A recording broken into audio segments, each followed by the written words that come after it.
दोस्तों, आज की कहानी एक बहुत ही अद्भुत कहानी है जो कि एक सच्ची कहानी है।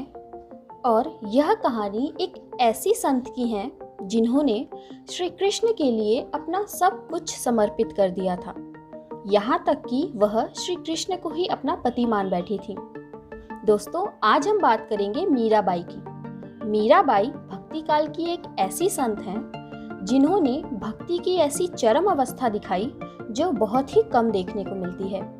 आइए मीराबाई के जीवन से जुड़ी हुई कुछ रोचक कहानियां देखते हैं। मीराबाई के बाल मन में कृष्ण की ऐसी छवि बसी थी कि किशोरावस्था से लेकर मृत्यु तक उन्होंने कृष्ण को ही अपना सब कुछ माना।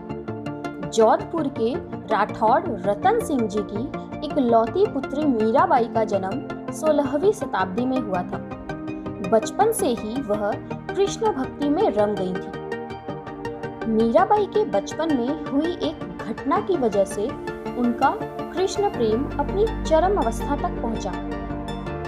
एक दिन उनके पड़ोस में किसी बड़े आदमी के यहाँ बारात आई।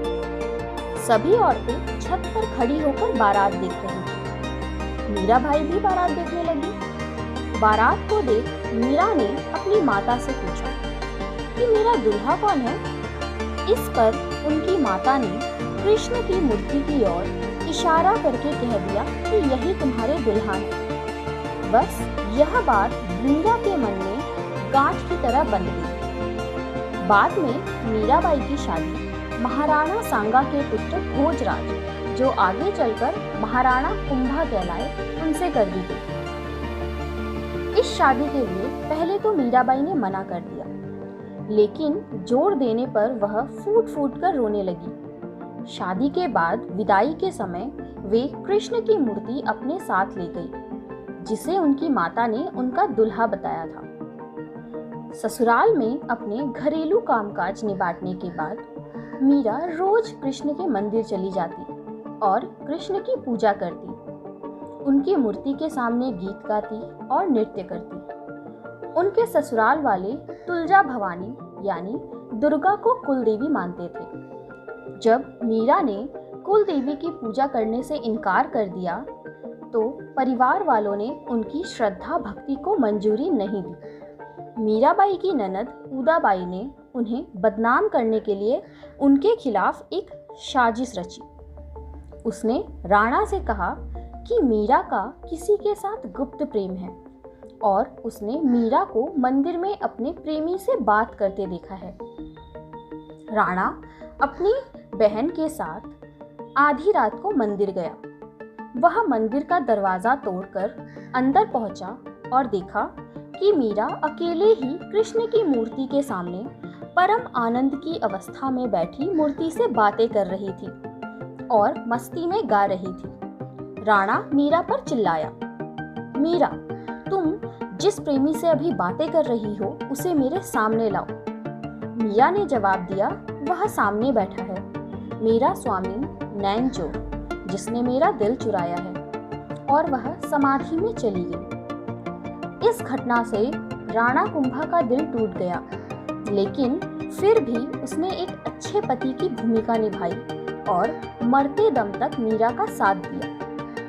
हालांकि मीरा को राजगद्दी की कोई चाह नहीं थी, फिर भी राणा के संबंधी मीरा को कई तरीकों से सताने लगे। कृष्ण के प्रति मीरा का प्रेम शुरुआत में बेहद निजी था, लेकिन बाद में कभी कभी मीरा के मन में प्रेम इतना उमड़ पड़ता था कि वह आम लोगों के सामने और धार्मिक उत्सवों में नाचने लगती थी। वे रात में चुपचाप चित्तौड़ के किले से निकल जाती थी और नगर में चल रहे सत्संग में हिस्सा लेती थी। मीरा का देवर विक्रमादित्य, जो चित्तौड़गढ़ का नया राजा बना, वह बहुत कठोर था। मीरा की भक्ति, उनका आम लोगों के साथ घुलना मिलना और नारी मर्यादा के प्रति उनकी लापरवाही का उसने कड़ा विरोध किया। उसने मीरा को मारने की कई बार कोशिश की, यहाँ तक कि एक बार उसने मीरा के पास फूलों की टोकरी में एक जहरीला सांप रखकर भेजा और मीरा को संदेश भिजवाया कि टोकरी में फूलों के हार हैं। ध्यान से उठने के बाद जब मीरा ने टोकरी खोली तो उसमें फूलों के हार के साथ कृष्ण की एक सुंदर मूर्ति निकली। राणा का तैयार किया हुआ कांटों का बिस्तर भी मीरा के लिए फूलों की सेज बन गई जब मीरा उस पर सोने गई। जब यातनाएं बर्दाश्त से बाहर हो गई तो उसने चित्तौड़ छोड़ दिया। वे पहले मेड़ता गई, लेकिन जब उन्हें वहां भी संतोष न मिला तो कुछ समय बाद उन्होंने कृष्ण भक्ति के केंद्र वृंदावन की तरफ रुख किया। मीरा मानती थी कि वह गोपी ललिता ही है जिन्होंने फिर से जन्म लिया है। ललिता कृष्ण के प्रेम में दीवानी थी। खैर, मीरा ने अपनी तीर्थ यात्रा जारी रखी। वे एक गांव से दूसरे गांव नाचती गाती पूरे उत्तर भारत में घूमती रहीं। माना जाता है कि उन्होंने अपने जीवन के अंतिम कुछ साल गुजरात के द्वारका में गुजारे। ऐसा कहा जाता है कि दर्शकों की पूरी भीड़ के सामने मीरा द्वारकाधीश की मूर्ति में समा गई थी। कृष्ण को लेकर मीरा इतनी दीवानी थी कि महज 8 साल की उम्र में ही मन उन्होंने कृष्ण से विवाह कर लिया। उनके भावों की तीव्रता इतनी गहन थी कि कृष्ण उनके लिए सच्चाई बन गए। यह मीरा के लिए कोई भ्रम नहीं था, यह एक सच्चाई थी कि कृष्ण उनके साथ उठते बैठते थे, घूमते थे। ऐसे में मीरा के पति को उनके साथ दिक्कत होने लगी, क्योंकि वह हमेशा अपने दिव्य प्रेमी के साथ ही रहती थी। उनके पति ने हर संभव कोशिश की यह सब समझने की, क्योंकि वह मीरा को वाकई प्यार करता था, लेकिन वह नहीं जान सका कि आखिर मीरा के साथ हो क्या रहा है। दरअसल मीरा जिस स्थिति से गुजर रही थी और उनके साथ जो भी हो रहा था वह बहुत वास्तविक लगता था, लेकिन उनके पति को कुछ भी नजर नहीं आता था। वह इतना निराश हो गया था कि एक दिन उसने खुद को नीले रंग से पोत लिया। कृष्ण की तरह के पोशाक पहनकर मीरा के पास आया। दुर्भाग्य से उसने गलत तरह के रंग का इस्तेमाल कर लिया, जिसकी वजह से उसे एलर्जी हो गई और शरीर पर चिकटे निकल आए।